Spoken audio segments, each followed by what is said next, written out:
Right folks, 2014's over and we're now in 2015 and I'm getting ready for the first title defence of 2015 in the nation's capital against a man who last July won a right for a shot at this. That man is Nathan Black. Now Nathan, I know you've been waiting since July for your shot, but this time, it's your time.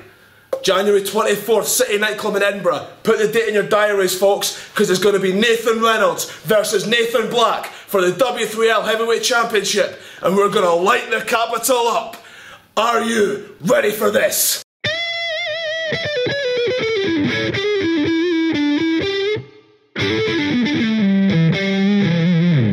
Hello everybody and welcome to another edition of W3L Wrestling Showdown here on the W3L network.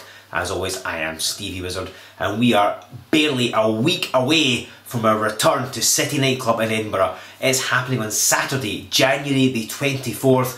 We have got some massive matches lined up for that. We know that the global hero Joe Hendry will make his W3L return to challenge the merchandise Mike Musso. The massive Tango Tim Wiley will be facing the challenge of the always popular El Technico. And of course, your main event will see the one to watch Nathan Reynolds defend the W3L Heavyweight Championship against the #1 contender Nathan Black. So much more is going to be happening as well. If you don't have your tickets for that show yet, get them now from www.w3lwrestling.com. This week on the Showdown, we have not one but two matches for you, ladies and gentlemen.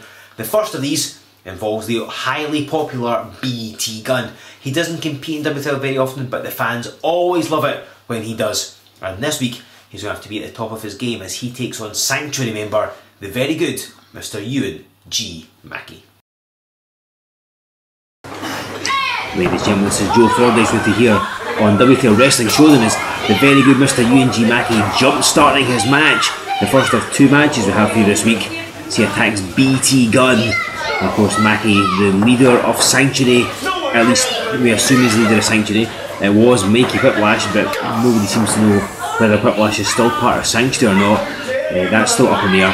But Mackie is certainly the man that brought Sanctuary to W3L, and now taking the fight straight to BT Gunn. And again, the first of two matches is all Sanctuary this week as the Scapegoat, you see at ringside, will be in action in our next contest. And Gunn tying off a couple of solid right hands to the very good Mr. Ewan G. Mackie. And Mackie flying off the ropes, getting ahead of Steve. Oh, and he gets run through. And BT Gunn, a solidly put together man, one of the most popular stars in the UK. He travels all over Scotland. I don't think there's many companies he hasn't competed for. Sadly, he doesn't miss for W3L all that often, but it's made it a bit difficult for him to perhaps gain a run of victories and get a shot at that W3L Heavyweight Championship that I know that he, along with everybody in W3L, covets. But he's hoping to change that today by getting his hands on Mackie, and he's chasing him around ringside. And the Scapegoat, keep an eye on him at ringside. We know what Sanctuary can do. We saw both of these men, Sanctuary's Scapegoat and Ewan G. Mackie, back in week 2 here on the Wrestling Showdown when they took on Mike Musso in a handicap match. BT Gunn going for a pinfall, he doesn't get it. And so you know how strange and how deadly they can be. They're top competitors, to be fair to them, but they certainly march the beat of their own drum as Gunn just kicks Ewan Mackie squarely in the head.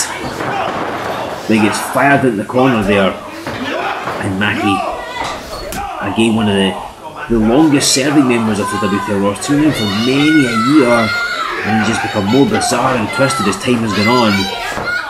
And BT Gunn is going to have his hands full, no doubt. Look at that, taking his knee out from under him. And it's going to be opening Mackie needs, of course. And he and Scapegoat lost to Musso in the handicap match. It's a time to get Sanctuary back on track. Their leader or former leader, as the case may be, Mikey Whiplash, lost his heavyweight championship match against Nathan Reynolds as Ewan G. Mackie, a distracting referee, Stevie Wizard. And the Scapegoat in the bottom of the corner of the screen, throttling BT Gunn, choking life out of him, but of course the referees missed it. Mackie was a pinfall, this could be it. But only gets a 2. Mackie doesn't look very happy now, the Scapegoat actually. We thought maybe Gunn should be put away. And BT Gunn, he will never appear irregularly at best for W3L. doesn't always compete. Again, he's in so high demand that he definitely wants to become W3L heavyweight champion. Again, everybody does.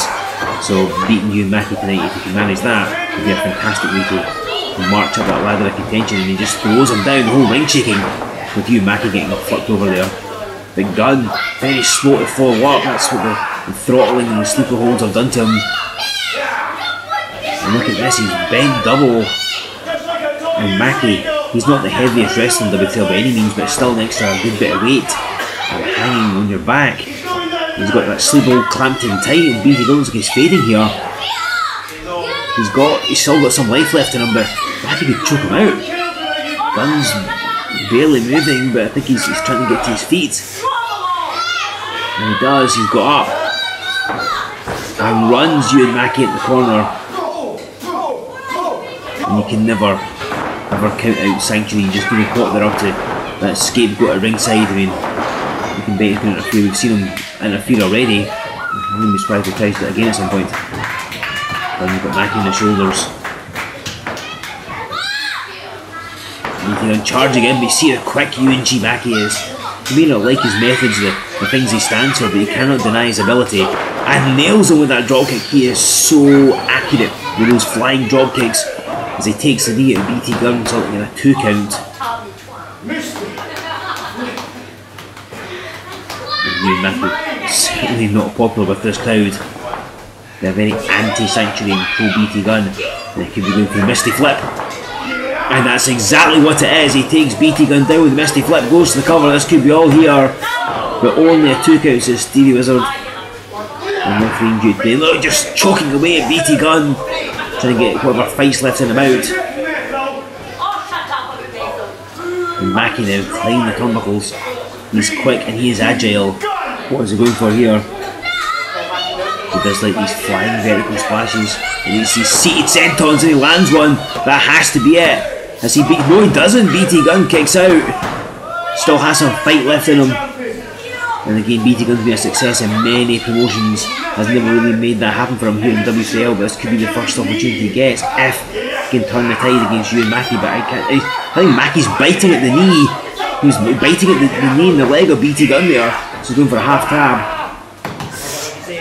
And certainly any ideas that Gunn may have of marching up the ladder of contention, perhaps getting a shot at the heavyweight title, or certainly eroding quickly, as Mackie's pretty much had his way with him for this whole contest. But Gunn never saying quit, still with so much fight left in him, still with so much fire. Oh, and then Zagiri takes out you and Mackie. That was a solid kick to the back of the head, and both men are down. Steve was applying the 10 count. If they don't get up, this match will be ruled a TKO. The Gunn trying to get the crowd fired up. Mackie crawling at the corner, no doubt to have some words with the Scapegoat, that mysterious young individual who hovers around ringside within the Sanctuary. And Mackie runs straight into the back elbow and right in the boot. And Gunn, he's eyeing up the ceiling because it's pretty low here, I have to say. And he nails you and Mackie right in the mouth. That had to hurt. This must be all. But you and Mackie kicks out. A very, very tough individual to keep down as UNG Mackie, his former tag team champion, the man that brought Sanctuary to W3L, although nobody's thanking him for that. And such a hard competitor to get from the Scapegoat's up in the apron. And you knew he was going to interfere again for the opportunity of those. What's Mackie got? He's got the head of Francois Martin. It's a disembodied head in a cage that he brings to ringside with him. The head of Francois Martin in the grass with UNG Mackie. Oh, and he nails the Scapegoat. He just nailed his own partner. And he gets rolled up. And that's it. UNG Mackie gets pinned by BT Gunn, who wins the first of 2 matches here on Wrestling Showdown this week. Great victory for BT Gunn.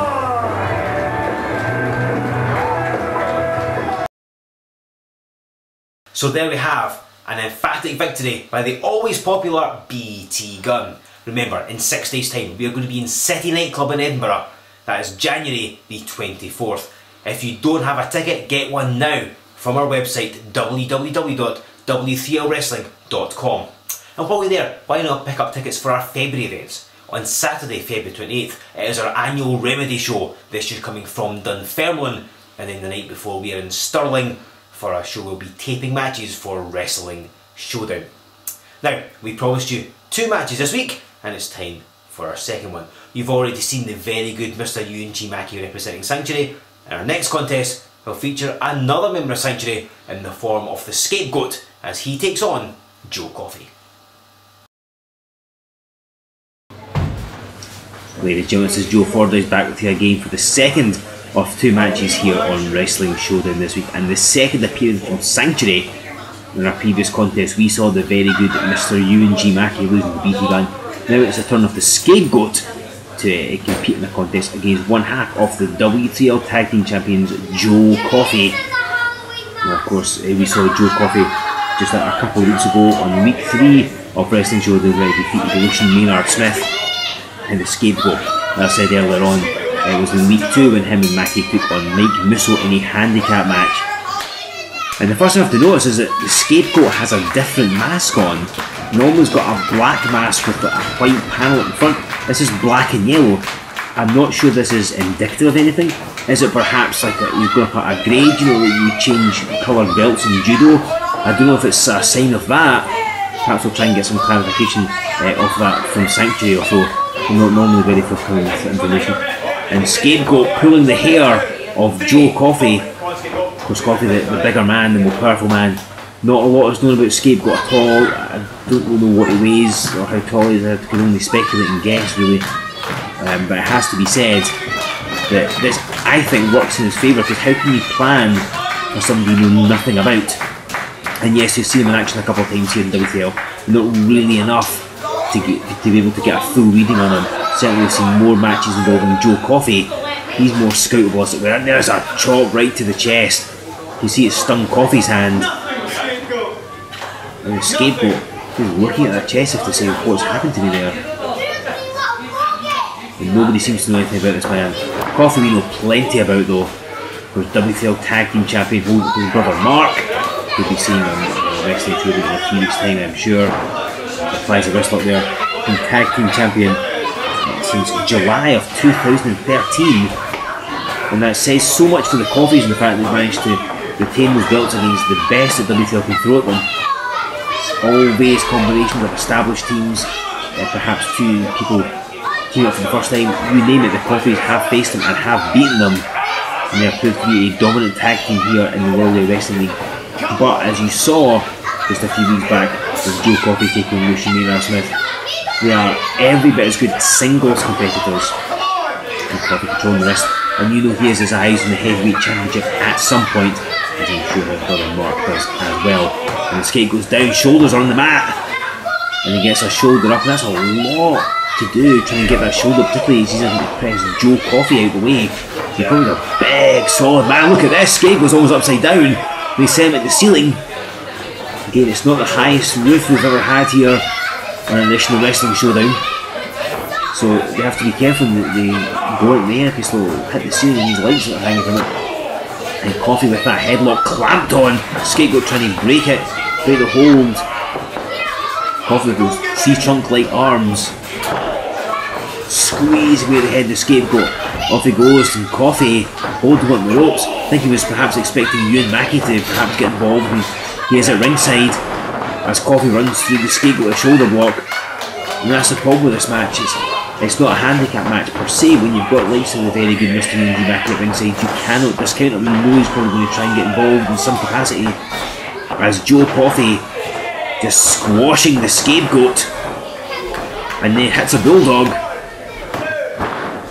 but he kicks out. And this Scapegoat, again, we know so little about him. I don't know where he's from. Is he a wrestler that we know? Does he wrestle anywhere else? I mean, as I mentioned in the previous match, we don't quite know the situation in Mikey Whiplash in Sanctuary. If you saw the first episode of Wrestling Showdown, we know Whiplash said he wanted to face Nathan Reynolds without Sanctuary ringside. So does this mean Whiplash has left Sanctuary? Your guess is as good as mine, ladies and gentlemen. As the Scapegoat goes for a cover on Joe Coffey, who kicks out with some authority. So maybe Whiplash has left, maybe he's not. We just don't know. What I do know is that Mikey Whiplash does train wrestlers during the week, so perhaps Scapegoat's one of his. But this is only speculation on my part. He's laying the leather as we're trading blows. And the Scapegoat thinner built than Joe Coffey is. But that is by no means to his detriment, as he's certainly getting the better of Joe Coffey. He was fighting back with some knee lifts and a solid forearm. Everything Joe Coffey does is solid. Nice reversal. And the Scapegoat at the last minute drove that back elbow at the chin of Joe Coffey. And goes for the cover. But only a 2. Takes a lot to keep Joe Coffey down. This is a man who's become much in demand since his debut back in the May of 2009. He wrestled all across Scotland, throughout the UK. He's moved over to Japan as well, to the mail document. As Mackie on the floor is throttling Joe Coffey on that middle rope. Now for a man like Coffey, he needs oxygen in his lungs. And Mackie trying to deprive him of that, and the Scapegoat now following up with what appears to be a grounded side headlock. He's got a chin lock clamped in. He's making it hard for Coffey to get a decent breath. And referee Stevie Wheeler in checking Joe Coffey. But Coffey was scrambling to get out of this move, but he's been worn down by the double teaming of the Sanctuary members. Trying to get the crowd back into it, feed off the energy. And appears to be working. Some shots to the torso of the Scapegoat. And Coffey stops himself short and nails a back elbow of his own. Scapegoat is really Coffey off the rope with that body press. He does like that move. They're only 2, and Mackie now climbing the turnbuckles. What's going on here? And Steve has only just noticed him. And Coffey engaging in a stare down, because if Mackie should attack Coffey and the referee catches it, would be a disqualification, I would have to say. But the distraction is enough for the Scapegoat to go back to the legs. And look at him working the leg now. And Joe Coffey likes a lot of power moves and pushing the legs to be able to get that base, to be able to throw people around. Really a good strategy on behalf of the Scapegoat. And for all I know, this guy is like a 25-year veteran. Nobody knows who the Scapegoat is. Mackie, goodness knows where he found him. And Coffey with a headbutt. And another chop, and Joe Coffey chops so hard. Those hands are like granite as he gets launched at the corner. And he lands badly, but only nets the Scapegoat a 2 count. He's back pitching a lot of games on the cut off the auction. And the referee Steve Wheeler in checking Joe Coffey. He looks he's fading. He's got the arm check. Steve Wheeler going in. And 1. That's 2 of his arm falls and hits the mat again. That's going to be all. No, there's still life left in Joe Coffey. Just no more. There's still a pilot light left on. And Joe firing back, and look at this Scapegoat transitioning to a different move, but it'll enable Coffey to get out. He nails a headbutt. Don't know how protected Scapegoat's head is under that mask. And Coffey turns his back, but you can see he's still moving. He's still tired though. So he turns down, looking at Scapegoat to attack him. No other choice though. And he's firing off the knee lifts. And Coffey's unable to continue. He's firing off a couple of shots, but he's so worn down. He's got nothing else left. So he's standing around, allows the Scapegoat to jump on him. Things are not going well for Joe Coffey. And you have to think that if Scapegoat can pull off what let's be honest would be an upset in this contest, does that mean that Sanctuary would start petitioning for a tag title shot? Certainly one for W3L management to think about.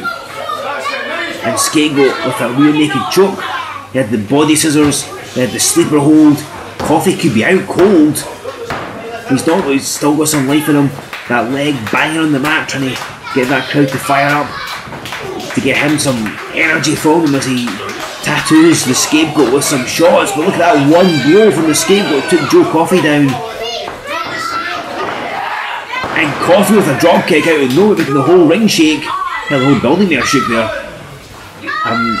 A 10 count being applied to both men. And Coffey has had so much taken out from the Scapegoat. I don't think anybody, Joe Coffey especially, thought the Scapegoat was going to put up this much of a fight. But he has. Now Mackie at ringside, patrolling left and right. Who knows what voices he's listening to. The Scapegoat though appears to be the first up. No! Joe Coffey dives to his feet, gaining a second wind and firing off Those massive uppercuts. With a cry of no mercy, Joe Coffey crashes into the corner avalanche. And again, nailing Scapegoat. Could go for that Bulldog game we saw that earlier on, but Bulldog does not happen this time. Scapegoat backdrops him on the apron. And a kick right in the face of the Scapegoat. That's going to have a wheeling. And Joe Coffey nailed with a shoulder block. Could be going for a sunset flip here. And it is. But it's only a 2. Scapegoat kicking Joe either side of the head and gets out of it. Joe gets some clapping from the crowd, feeding off the audience. One most popular star in W3L, I would venture to say. And he went for his move, but it was blocked. And the Scapegoat hits a shot in the corner and a back elbow. He's been all action as the Scapegoat. It's on the middle rope. And a DDT! A flying DDT off the middle rope. That must be all. Joe Coffey's out here. This is it. 2. No! Joe Coffey kicks out that flying DDT. I hate to say, but a lesser man would have been defeated. Scapegoat remonstrating with your referee about that. Feels that that should have been the finish. Should have had Joe Coffey defeated. But he's setting him up in a butterfly. Some double underhook move. What's he going for? Coffey, smoothly rolls through and he's got the legs hooked. Could be going for that giant swing. He does like that giant swing, and Mackie climbing the turnbuckles again. What's going on here? Mackie can't get himself involved in this match. And Coffey's caught him and puts him across his shoulders. He's never. Oh my god!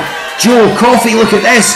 He's giant swinging the Scapegoat while he has Ewan Mackie on his shoulders. What a fantastic feat of strength from Joe Coffey. This man is a phenomenon when it comes to his athleticism, his working out prowess. And the Scapegoat trapped in that Boston Crab, being bent at an awkward angle. Is he going to submit? But he's grabbing hold of your referee, Stevie Wizard, trying to prevent him. He's dragging him at an odd angle. He's got hold of his arm. What's going on here? Mackie up in the apron again. And Joe Coffey going across. And there's that right of effluence that he likes to spit. And Stevie Wizard chasing you and Mackie off the apron. Hang on, is that? He just nailed the head of Francois Martin. We saw it being used earlier, but it missed. Well, it hit the Scapegoat, I should say, but he just nailed Joe over the head of Francois Martin. And now he's got him hooked. And drops Joe Coffey on his head. I think Coffey's out cold. Scapegoat's for a cover. 2, 3. Oh my god, the Scapegoat has pinned Joe Coffey after that double arm DDT. But no thanks in part to you and Mackie distracting your referee Stevie Wizard and allowing the Scapegoat to nail Joe Coffey with the head of Francois Martin. That is a disembodied head inside a cage, ladies and gentlemen. Mackie's got in his hands. And an upset victory, I have to say. The Scapegoat intimidating your referee here. But regardless, he has beaten Joe Coffey. And what does that say for Sanctuary now? What does that say for the tag team champions? Apart from the fact they aren't finished with them at all. And here comes Mark Coffey. Joe's brother Mark comes in chasing Sanctuary away so they can't do further damage to his brother. I'm sure you've not heard the last of Sanctuary the Coffey brothers here in W3L.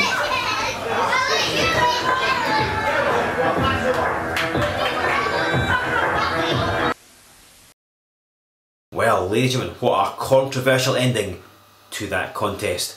Sanctuary steal a victory over Joe Coffey. And speaking of Sanctuary, they're going to be the guests on the first ever edition of the House of Smith. That's coming up for you next week, something that I'm sure you really don't want to miss. Remember, ladies and gentlemen, that happens in 7 days' time. But in 6 days' time, we are in City Nightclub in Edinburgh, January 24th. Do not miss this event. There is nothing like seeing W3L live. Again, tickets are available from our website, www.w3lwrestling.com. That is it for this week. We'll see you at City Nightclub and then back here next week for more Wrestling Showdown.